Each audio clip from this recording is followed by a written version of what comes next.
السلام عليكم ورحمة الله وبركاته. Waalaikumsalam warahmatullahi wabarakatuh.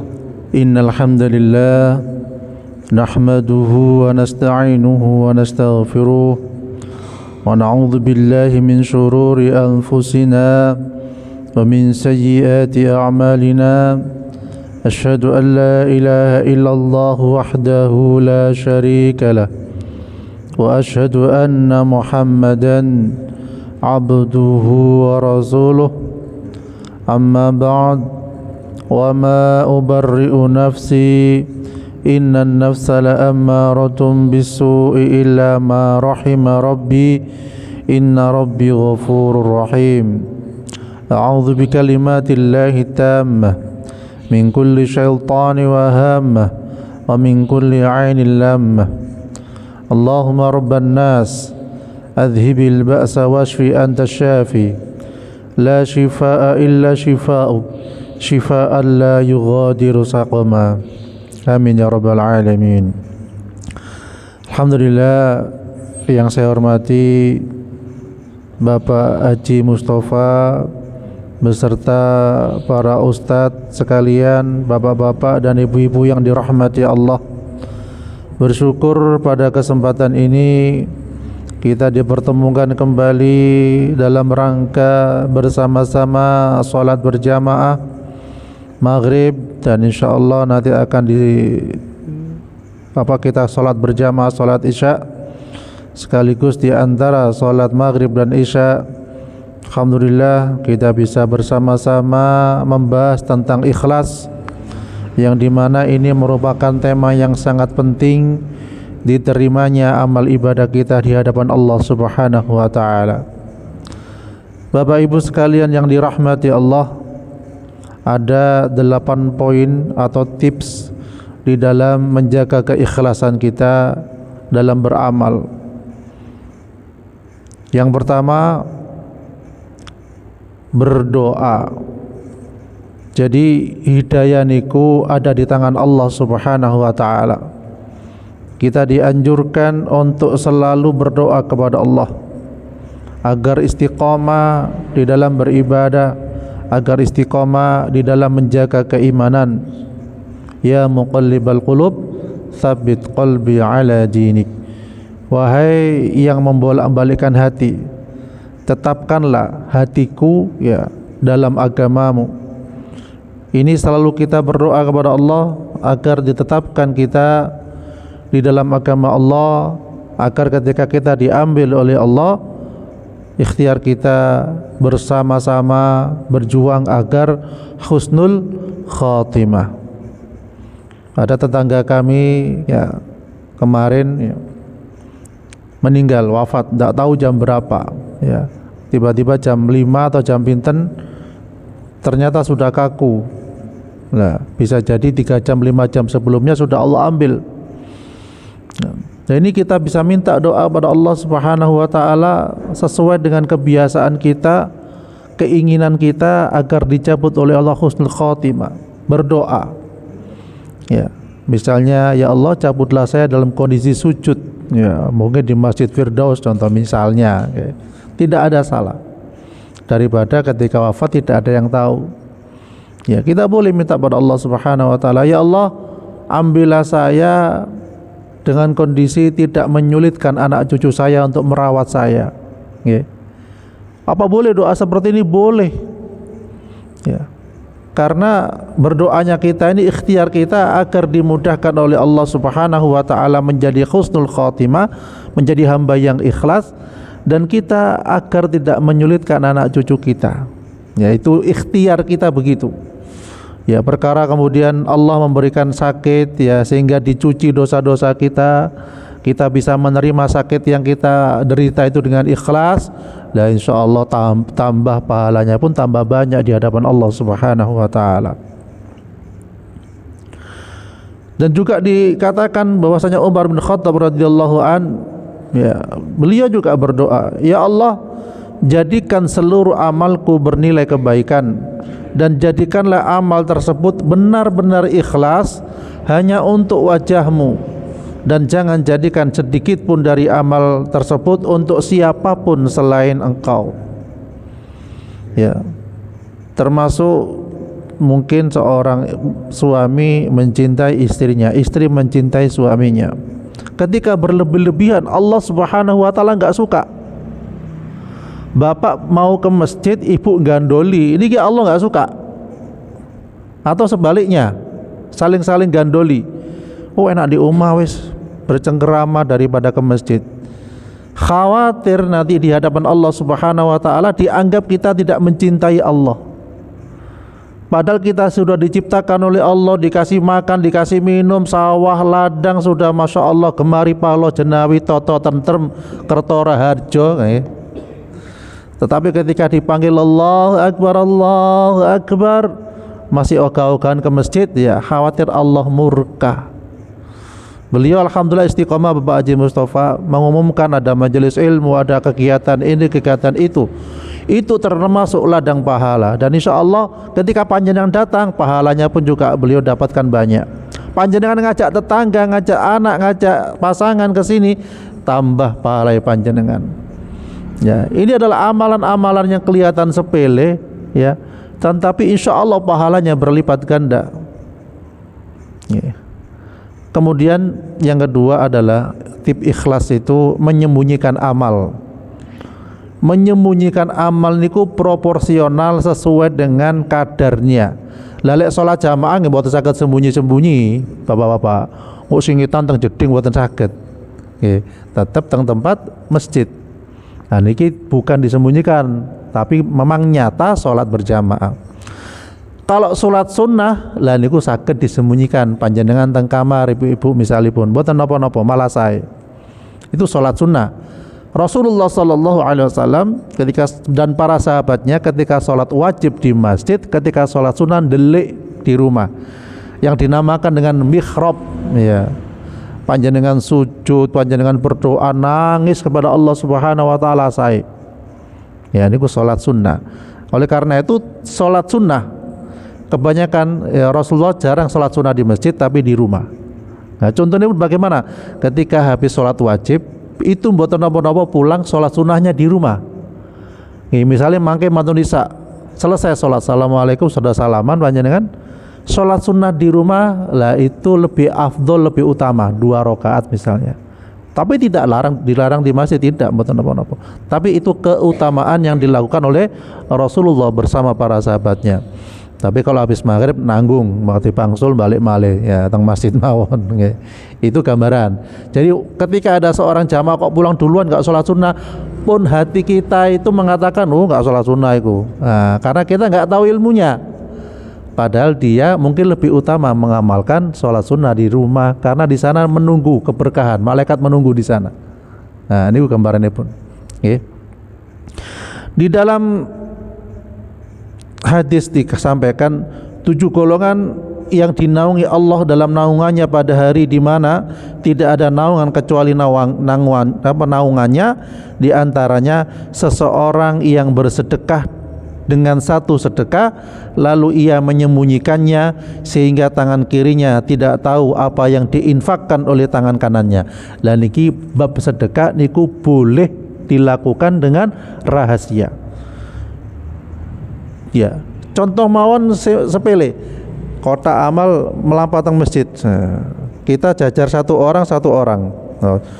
Kita naruh mungkin 10.000 plek. Ngelirik mbak 2.000 wong iki padahal sugih. Misale ngoten lho nggih. Lah niku mboten asal ngoten. Oh iki kok ndak ndele iki yo. Bisa jadi dia naruh duluan sebelum duduk di masjid.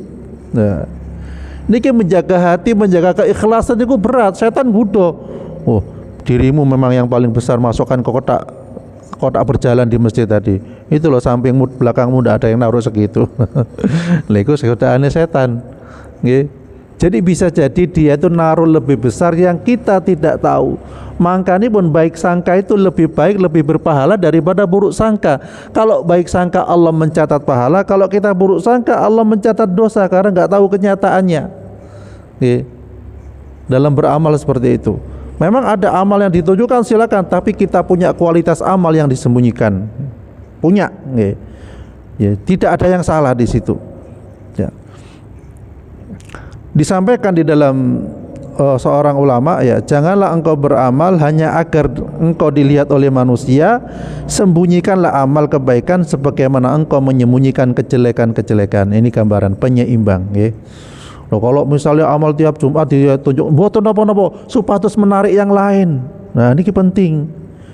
Jadi tempatnya di mana kita sembunyikan, di mana kita diumumkan, ya, sami-sami seimbang. Kemudian yang ketiga, dalam beramal soleh, lihatlah selalu orang yang lebih baik dari dirimu.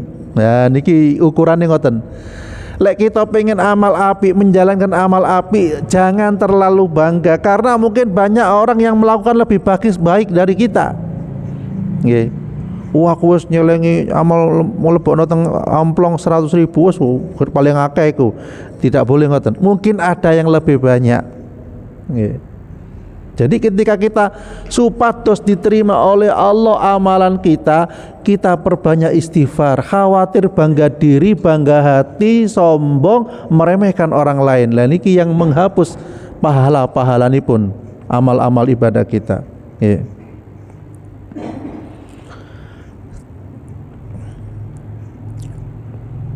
Kemudian yang keempat adalah menganggap kecil amalan yang sudah dilakukan. Jadi misalnya pun kita sholat jamaah 5 waktu.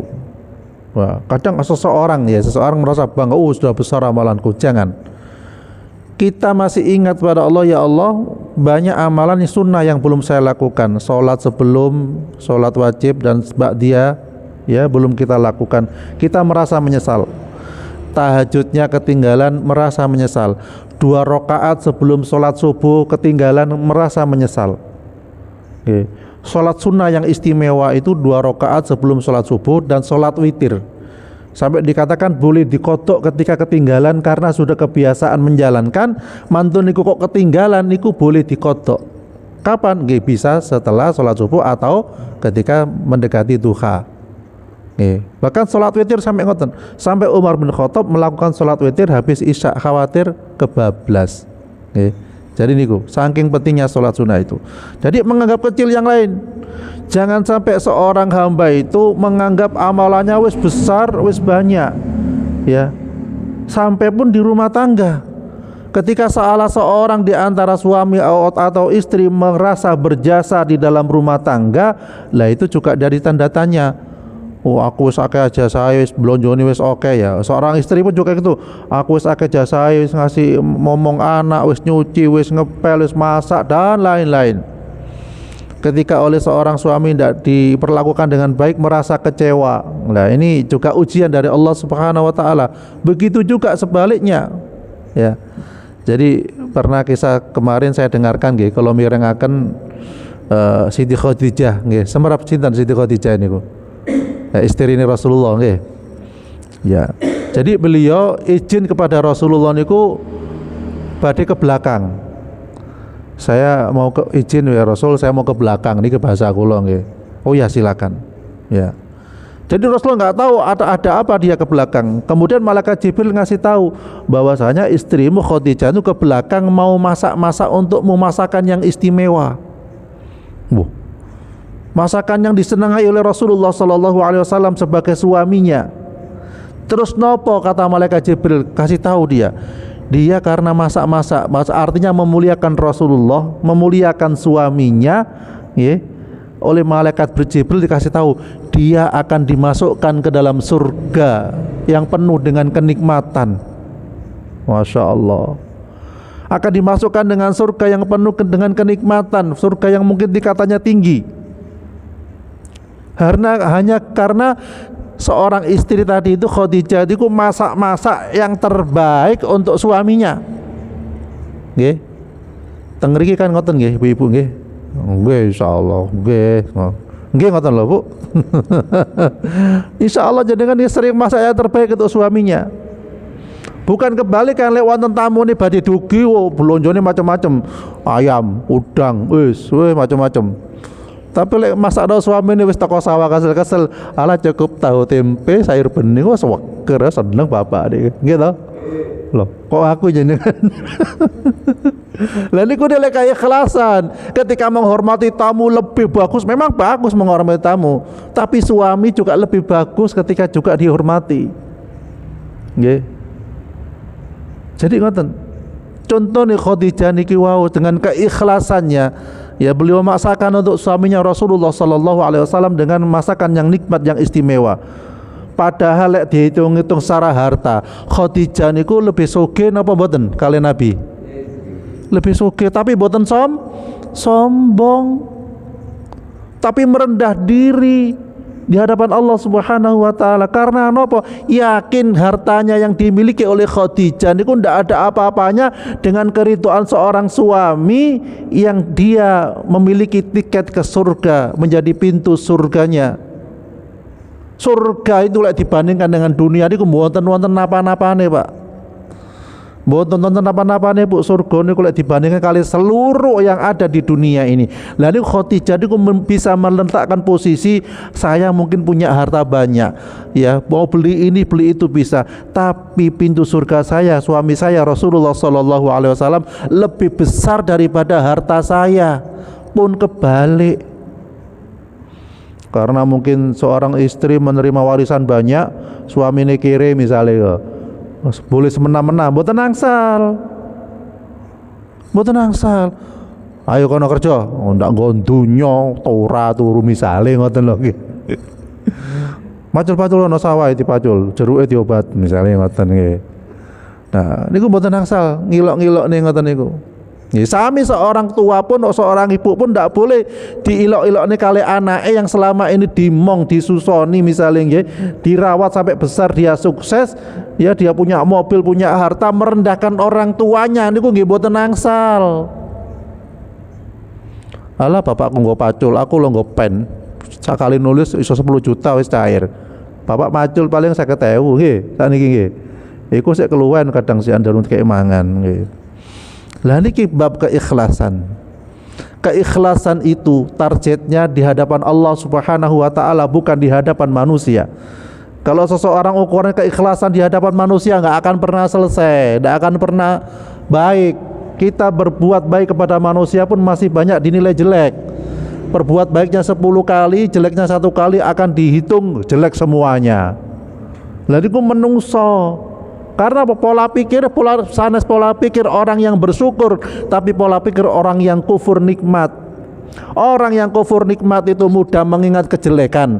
Orang yang kufur nikmat itu melekat ketika ada seseorang melakukan kejelekan kepada dirinya.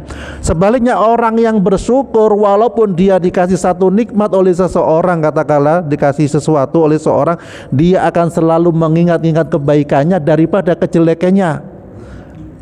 Gini mboten? Ya, makanya kita niki teng masjid niki berusaha dijadikan seorang hamba yang pandai bersyukur atas nikmat Allah Subhanahu wa taala, menjadi hamba yang ikhlas agar amal kita diterima oleh Allah Subhanahu wa taala. Dalam amal kebaikan kita boleh bersaing, tetapi tidak boleh sombong. Lah ngoten nggih. Bersaingan monggo. Iku salat tahajute wong 8 rakaat, aku tak 11 ka. Lah mboten napa-napa. Bersaing dalam bidang amal kebaikan menuju kepada Allah niku harus nggih. Jadi ngoten. Kemudian dalam sebuah kisah disampaikan, ya, ada seorang laki-laki yang masuk surga karena kemaksiatan, dan ada seorang laki-laki yang masuk neraka karena perbuatan baik. Ya. Dikatakan kepadanya, bagaimana mungkin hal seperti itu terjadi? Ya. Maka Sa'id bin Jubair menjawab, seorang lelaki pernah melakukan kemaksiatan, lalu setelahnya ia senantiasa merasa takut akan hukuman Allah karena kemaksiatannya, lalu ia pun bertemu dengan Allah, maka Allah mengampuni dirinya karena rasa takutnya tersebut kepada Allah. Jadi seseorang ketika melakukan dosa, eling terus dosanipun, takut ajri kepada Allah, niku hamba yang istimewa. Nggih, daripada nglakoni dosa mboten eling lali, akhirnya melakukan dosa malih. Nggih. Misale teng mriki daerah Jeruk. Nggih, wis kelak mari ngarit ana jeruke tangga, seger-seger, wis Nawale jeruk siem ngelak misalnya, mundut setunggal kok manis, loro manis ya akhirnya bungkus misalnya loh nggih. Bungkus misalnya ngaten. Lah niku dosanya bagaimana tobatnya? Minta kerelaan kepada orangnya atau bayar. Dan dieling-eling tidak diulangi lagi. Oh cuma siji elek siji ping. Ya. Jadi walaupun satu kalau bukan miliknya apapun itu tidak diizinkan oleh Allah Subhanahu wa taala tetap haram. Nggih. Haram niku tingkatannya tinggi. Kadang orang lupa dengan keharaman. Panjenengan nuwun sewu dibeliaken babi ya. Haram mboten babi? Diparingaken teng meja, purun maem mboten? Mboten. Tetapi ada seseorang nggih, iku haram. Harta korupsi dibungkus kresek misalnya duitnya niku 100 juta. Iku jelas haram. Ditele teng meja, dibagi-bagi. Wis ngerti hasil korupsi, kira-kira wonten sing ngambil napa mboten artone? Wenten. Kadang ndak peduli beno pokok duit. Nah, padahal haram. Aslinya sami kali babi niku wau gitu. Nah, kecilik kadang teng riku. Nggih. Oleh karena itu para sahabat ya, para salafus saleh merasa takut dengan harta yang haram. Bahkan ada cucunya Rasulullah sallallahu alaihi wasallam ya, ketika itu enggak tahu, minta Hasan atau Husain nggih, kula nggih mboten lusupe kula nggih. Jadi makan kurma ya. Kemudian Rasul mengetahui loh bahwasanya kurma itu kurma zakat, sanes kurma hadiah atau sedekah untuk keluarga Rasulullah. Ya karena keluarga Rasulullah nggak boleh menerima sedekah, kalau hadiah enggak apa-apa. Nah itu kurma zakat. Akhirnya apa? Kurma yang masuk saindil niku wau ditepuk-tepuk pundake cucune Rasulullah, terus keluar, dimuntahkan. Lah niku napa khawatir barang yang haram niku mengganggu ibadah kepada Allah Subhanahu wa taala. Itu sak butir kurma lho nggih. Oh kita kadang nemu kuota kurma teng masjid. Tapi kan pun dibagi nih. Nah niku gambaran mawon bahwasanya menjaga keikhlasan niku berat. Sampai pada taraf makanan pun kita harus tetap menjaga keikhlasan. Nggih. Nah terutama nek niki musim penganten pun anu nggih sepi nggih. Mantu niki biasa rame malih nggih, besaran wonten besaran panen jenengan pun siap-siap nyelengi nggih. Nah, lek pas prasmanan. Lah ini ki penting. Prasmanan biasanya aji mumpung. Aku iki wis ndelek 50.000, 100.000 mau malih nggih. Wah lek mangan cuma sak til tempe tok rugi aku. Akhirnya balas dendam. Ono tempe, sate, bakso, es krim. Was martabak dintekno sedaya gitu karena balas dendam, merasa enggak ikhlas njaluk duit 100 wis gregeten diundang nggih, undange akeh sak tumpuk sak meja iki misale ngoten nggih. Lah niku saged merusak keikhlasan. Ketika memang niat sedekah ya sedekah, ndak usah balas dendam mangan akeh dintekne malah dibungkus. Niku lek ejen kali tiange mboten napa. Nggih napa mboten? Sing lebih menyedihkan lagi wis mangane karena balas dendam sak piring penuh kaya yoyo malah dipangan mek separo. Sisae didele ndek kerenjang ya Allah. Kula nate soalnya ngoten niku. Nggih. Teng Gumuk Mas, nggih, undangane anggota dewan nggih. Sing mangan nggih anggota dewan. Jenenge anggur karek separo setengah piring, sanes anggur biasa, anggur sing merah niku. Didele ndek ningsoran ngoten masyaallah mboten telas. Akhirnya kula semrek kula sing nglelesi. Mubazir soalnya niku. Lah niku sing mangan nggih sebangsa anggota dewan ya Allah, eman. Innal mubadzirina kanu ikhwana syayatin. Mubadziru koncone setan. Makanya Rasulullah sallallahu alaihi wasallam ketika beliau maem kidahar teng piring misalnya nggih. Sakniki makan nggih. Lek pun telas niku piringnya kados bersih malih. Saged boten jenengan wonten niku? Nggih. Saged tong mangke sebelah ngomong luwe ta. Nah, ngoten nggih. Luwe ta tambah meneh kok. Berseni piring niku bukan karena lapar, tapi karena sunnah Rasulullah sallallahu alaihi wasallam. Lah niki penting. Jadi pos wonten undangan pun disisahkan. niku panganane setan. Lek tiyang senien pitike mati nggih. Lek dibeleng ya mati. Kemudian ikhlas yang kelima adalah tipnya merasa takut amalannya tidak diterima oleh Allah Subhanahu wa taala. Dan mereka walladzina yu'tuna ma ataw wa qulubuhum wajilatun annahum ila rabbihim raji'un, dan mereka yang memberikan apa yang mereka berikan dengan penuh rasa takut karena mereka tahu bahwa sesungguhnya mereka akan kembali kepada Tuhannya. Ya. Jadi ajrih amalan yang sudah dilakukan enggak diterima oleh Allah. Panjenengan misalnya nyumbang ke masjid 1 juta, niku bangga nopo istighfar sing kathah. Nggih, bersyukur boleh, alhamdulillah ya Allah saged amal ibadah. Tapi istighfar astagfirullahaladzim, ya Allah terimalah amal ibadahku. Khawatir mboten diterima kalian Allah kata istighfar ketika sudah beramal. Nggih. Lha niku penting. Dan juga untuk menjaga keikhlasan, tidak menyebut-nyebut amal perbuatan yang pernah dilakukan. Wala ndak aku sing nyumbang ndak dadi koyo ngene iki, misale ngoten nggih.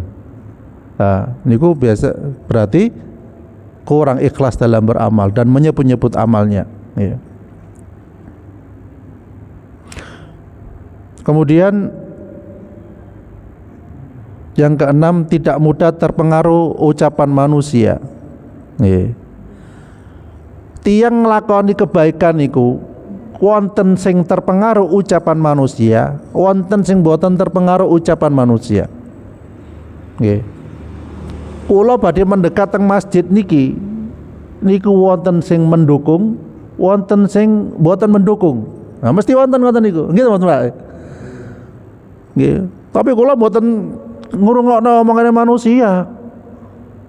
Nggih, masih ngomong apa kebaikan kok kula ngriki jamaah, nggih sami-sami belajar, ndak terpengaruh, makane kula ngriki tasian insyaallah. Nggih, karena tidak gampang terpengaruh ucapan manusia. Kalau kita gampang terpengaruh ucapan manusia, rugi kathah. Napa rugine? Wis rugi gak oleh ilmu, wis rugi gak iso memakmurkan masjid, wis rugi gak iso jamaah teng mriki, rugi kathah. Tapi ketika tidak peduli untuk masjidnya koyo ngene-ngene, wes dugi mawon, mangke dengarkan, mangke apa yang terjadi di sini, masya Allah, insya Allah ada banyak kebaikan. Sami ketika kita mendengar seseorang dijatuhkan kehormatannya di khalayak ramai, kita jangan gampang terpengaruh. Nggih. Karena tidak ada manusia yang sempurna. Jangankan kita, istrinya Rasulullah sallallahu alaihi wasallam, ya, Siti sinten? Aisyah, nggih. Niku apakah tidak lepas dari fitnahan? Oh, difitnah sampai Rasulullah itu ibaratnya enggak ngomong selama sebulan, mau apa bagaimana kata lagi. Karena difitnah niku wow kejam, makanya fitnah itu dikatakan dalam Al-Qur'an 2 kali nggih. 2 kali apa lebih? Al fitnatu akbaru minal qatl. Fitnah itu lebih besar daripada pembunuhan. Dalam ayat yang lain al fitnatu asyaddu minal qatl. Fitnah itu lebih pedih, lebih sadis daripada pembunuhan. Karena fitnah itu wong disembelih alon-alon, dihancurkan kehormatannya, dijauhkan dari manusia, dan bahkan peperangan pun juga bisa karena fitnah. Salamatul insan fi hifdzil lisan. Selamatnya menungso niku ketika dia mampu menjaga lisan. Nggih. Lek mboten mampu alamat pun. Nggih. Jadi ngoten. Disampaikan dalam hadis, ya, Ibnu Jauzi rahimahullah dalam kitabnya, ya, Sa'idul Al-Khatir berkata, bukan hadis nggih, sangat sedikit sekali orang beramal dengan ikhlas untuk Allah Ta'ala, karena kebanyakan manusia sangat senang menampakkan amal mereka. Ketahuilah sesungguhnya meninggalkan penilaian manusia, tidak gengsi hanya untuk mengambil hati mereka saat beramal, dan mengikhlaskan tujuan serta menyembunyikan keadaan. Sebenarnya itulah yang akan meninggikan derajat orang-orang yang memiliki kedudukan yang tinggi tersebut. Ya. Jadi sedikit niat kita ikhlas karena Allah Subhanahu wa taala itu bernilai yang sangat tinggi di hadapan Allah Subhanahu wa taala. Tetap tidak terpengaruh oleh omongan manusia.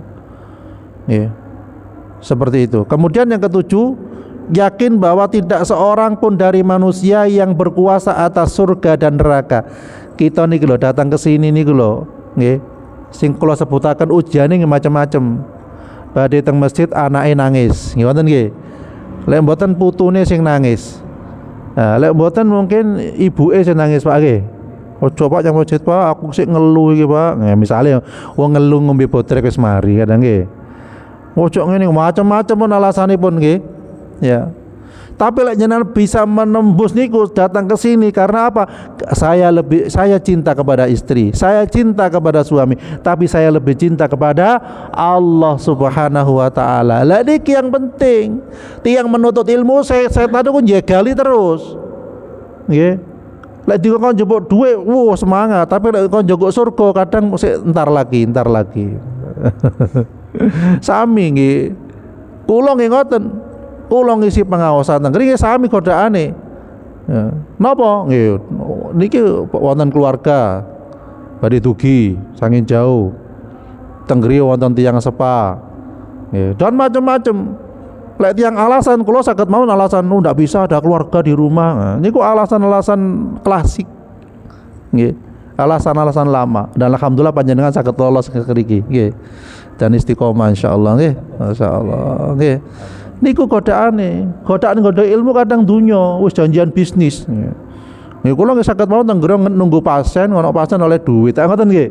Lha apa ngisi pengajian misale ngoten. Lah niku receh.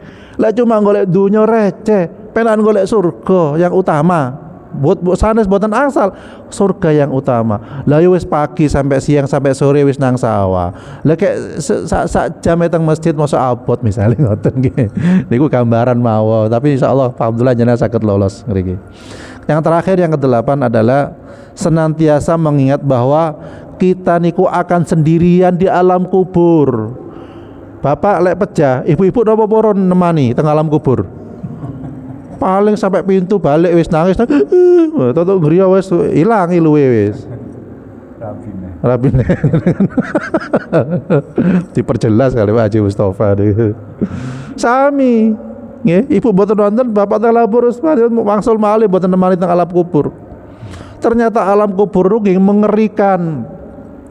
Ya ketika seorang mukmin masuk ke dalam alam kubur iku kan tasih dihimpit kali alam kubur. Nih dihempit, wes sempit satu kali pinten? Dua kali satu. Niku tasih dihempit. Semuanya dihempit. Ya kecuali mungkin kejajaran Nabi. Sahabat pun ada yang juga masih dihempit saat bin Nabi Waqqas nggih. Padahal kematiannya arsy tergoncang. Disaksikan 70.000 malaikat, tapi tasih dihempit tengah alam kubur. Lah kita napa malih? Niku dihempit. Entah berapa lama kemudian dilepas karena amal baiknya. Itu orang mukmin kemudian ditunjukkan oleh Allah Subhanahu wa taala tempat surganya kelak, tempat surgamu sejauh mata memandang. Akhir orang mukmin datang alam kubur, ya Allah segerakan hari kiamat ya Allah, karena yakin dia akan dimasukkan ke dalam surga. Sebaliknya orang munafik, orang kafir ketika masuk ke alam kubur, apa yang terjadi? Dia diperlihatkan neraka pagi petang terus-terusan. Nggih. Sedih. Belum lagi di alam kubur itu ditemani oleh makhluk yang buruk. Kamu siapa? Sudah buruk, baunya busuk, tak karuan. Ya, dia mengatakan saya adalah amal burukmu. Akhirnya dia berdoa kepada Allah, ya Allah jangan datangkan hari kiamat. Lah niku Allah, kita niku tengah alam kubur niku sendirian. Jane kula niku badhe membahas tentang alam kubur, Pak. Tapi ini melanjutkan yang ikhlas insyaallah ke depan alam kubur nggih, insyaallah tentang alam kubur. Jadi ngeri lihat dalam alam kubur niku. Sampai tulang-tulang niku berhimpitan karena saking disempitkannya di alam kubur. Panjenengan nate nggali kuburan nggih? Wonten ning mriki?